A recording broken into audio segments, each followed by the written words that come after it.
Right. London పర్యటనలో ఉన్న మాజీ మంత్రి హరీష్ రావు కాంగ్రెస్ ప్రభుత్వంపై విమర్శలు చేశారు. మేడిగడ్డలో 3 పిల్లర్లు కుంగితే ఎందుకు రాద్ధాంతం చేస్తున్నారని ప్రశ్నించారు. అలాగే ఏడాదిన్నర నుంచి ఈ ప్రభుత్వం ఏం చేస్తుందని ప్రశ్నించారు. వానాకాలంలో కరెంటు డిమాండే ఉండదు, ఆ సమయంలో బాహుబలి మోటార్లతో నీటిని ఎత్తుపోసుకోవచ్చని కూడా తెలిపారు. హైడ్రా వల్ల హైదరాబాద్లో రియల్ ఎస్టేట్ కుప్పకూలిందని, అందుకు ఎన్ఆర్ఐలు పెట్టుబడులు పెట్టడం లేదని కూడా తెలిపారు. తెలంగాణలో ఎప్పుడు ఎన్నికలు వచ్చినా బీఆర్ఎస్దే విజయమని కూడా తెలిపారు. ఇక కమిషన్లు, ఎంక్వైరీలు అంటూ కాలం గడుపుతున్నారని, పని చేయకుండా గోబల్స్ ప్రచారం చేస్తున్నారంటూ మాజీ మంత్రి హరీష్ రావు విమర్శించారు. రేవంత్ పాలన చూసాకే ప్రజలకు కేసీఆర్ విలువ తెలిసిందన్నారు ఆయన. కాంగ్రెస్ పార్టీ పాలనలో తెలంగాణ వెనక్కిపోతుందని మాజీ మంత్రి హరీష్ రావు కాంగ్రెస్పై నిప్పులు చెరిగారు.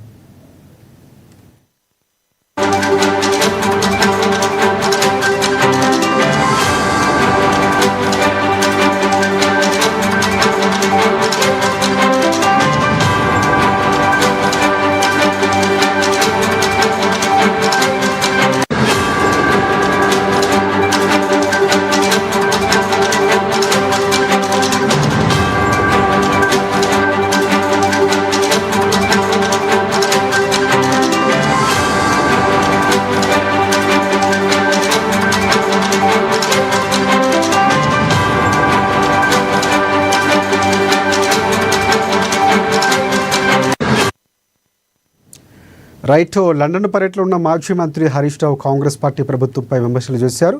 మేడిగడ్డలో 3 పిల్లర్లు కుంగితే ఎందుకు రాద్ధాంతం చేస్తున్నారని ప్రశ్నించారు. అలాగే ఏడాదిన్నర నుంచి ఈ ప్రభుత్వం ఏం చేస్తుందని, వానాకాలంలో కరెంటు డిమాండే ఉండదు, ఆ సమయంలో బాహుబలి మోటార్లతో నీటిని ఎత్తుపోసుకోవచ్చని కూడా కొన్ని వ్యాఖ్యలు చేశారు. సో ఇక్కడ గాడిని పెట్టేందుకు ప్రభుత్వం ఎక్కడ పనిచేయట్లేదు, విమర్శలు చేసేందుకు గోబల్ ప్రచారం చేస్తుందని కూడా విమర్శించారు.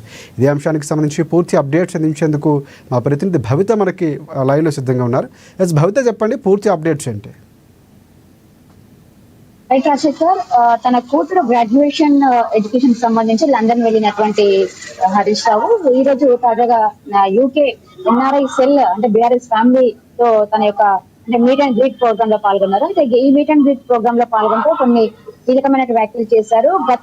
అంటే ఉద్యమ సమయం నుంచి ఎన్ఆర్ఐలతో అంటే ఎన్ఆర్ఐ కుటుంబ సభ్యులతో ఉన్నటువంటి అనుబంధాన్ని మరొకసారి తను పంచుకున్నట్టుగా తెలుస్తుంది. అయితే ఈ సందర్భంలోనే కొన్ని ఘాటు వ్యాఖ్యలు చేశారు. ప్రస్తుతం తెలంగాణలో ఉన్నటువంటి పరిస్థితుల పైన కూడా పూర్తిగా కొన్ని కీలకమైన వ్యాఖ్యలు చేసినట్టుగా తెలుస్తుంది. అయితే గతంలో ఉద్యమ సమయంలో అసలు తెలంగాణను ఎలా దోచుకున్నారో, తెలంగాణ ఎంత ఇబ్బందులకు గురైంది, అసలు తెలంగాణ ఎందుకు తెచ్చుకున్నామో, తెలంగాణ తెచ్చుకున్న తర్వాత ఎలాంటి పరిణామాలు చోటు చేసుకున్నాయి, అధికారంలోకి వచ్చిన తర్వాత కేసీఆర్ చేసినటువంటి కార్యక్రమాలు ఏంటి అంటే కూడా చాలా అంశాలను అక్కడ ప్రస్తావిస్తూ వచ్చారు. అయితే ఉద్యమ సమయంలో కావచ్చు, తెలంగాణ రాకముందుకు 60 ఏళ్ల కాలంలో సహకారం కాని పనులను కేవలం 1 సంవత్సరంలోనే సహకారం చేసి చూపించినటువంటి ఘనత కేసీఆర్ అని చెప్పేసి చెప్పుకుంటూ వచ్చారు. అయితే పూర్తి స్థాయిలో గతంలో ఉమ్మడి రాష్ట్రంలో ఉన్నప్పుడు పరిశ్రమలకి పవర్ హాలిడే ఇచ్చేది, కానీ అక్కడ అంటే ఏదైతే తెలంగాణ రాష్ట్రం సాధించుకున్న తర్వాత కేవలం ఒకే సంవత్సరంలో పూర్తి స్థాయిలో 24 గంటల ఉచిత కరెంటును అందించినటువంటి ఏకైక వ్యక్తి కేసీఆర్ అంటూ కూడా తనను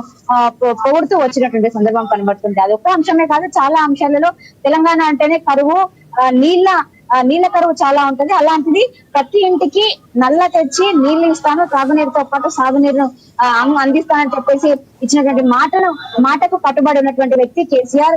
అంటే వచ్చినటువంటి మొదటి రోజుల్లోనే పూర్తి స్థాయిలో మిషన్ భగీరథ కావచ్చు, మిషన్ కాకతీయ ఇలాంటి వాటిని తీసుకొచ్చి ప్రతి ఇంటికి నల్లాన్ని ఇచ్చి తాగునీటిని అందించినటువంటి ఘనత కేసీఆర్ అంటే కూడా మరొకసారి వాళ్ళను చెప్తూ వస్తున్నటువంటి సందర్భం కనబడుతుంది. అయితే ఈ నేపథ్యంలోనే పూర్తి స్థాయిలో ప్రభుత్వాన్ని అంటే ఎప్పుడు ఎన్నికలు వచ్చినా కూడా బీఆర్ఎస్ పార్టీ మరొకసారి అధికారంలోకి వస్తుంది. ఇప్పుడు తెలంగాణ ప్రజలకు కేసీఆర్ అంటే ఏంటి, ప్రస్తుతం కాంగ్రెస్ పార్టీ చేసినటువంటి పనులపైన తేడా తెలుస్తుంది. మేము తెలంగాణ సాధించుకున్న తర్వాత అసలు కేసీఆర్ అధికారంలోకి వచ్చిన తర్వాత మాకు వేరే వాళ్ళతో పోల్చే అవకాశం రాకపోవడంతో ఇంకా వేరే వాళ్ళు బాగా చేస్తారని చెప్పేసి మేము వాళ్ళ కోట్లు వేయడం జరిగిందని చెప్పేసి మా దగ్గరికి పంచాయతీ సెక్రటరీ కావచ్చు, పంచాయతీ కార్యదర్శులు వచ్చి వాళ్ళ యొక్క విజ్ఞప్తులు చెప్తున్న నేపథ్యంలో అసలు మీకు ఉద్యోగాలు ఇచ్చింది ఎవరు అని చెప్పేసి వాళ్ళని అడిగినటువంటి క్రమంలో మాకు ఉద్యోగాలు ఇచ్చింది కూడా పూర్తి స్థాయిలో కేసీఆర్ అని చెప్పేసి వాళ్ళు పొగినటువంటి సందర్భాన్ని ఒకసారి వాళ్ళతో గుర్తు చేసినటువంటి నేపథ్యం కనబడుతుంది.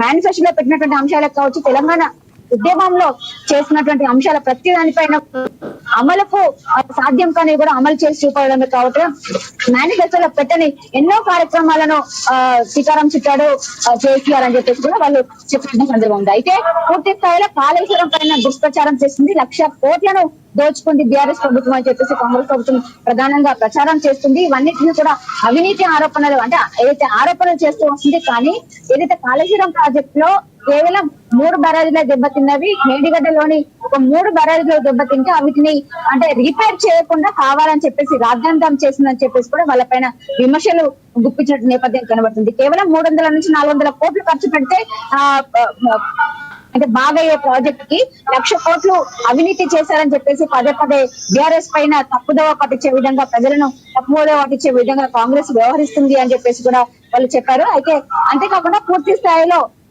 కావచ్చు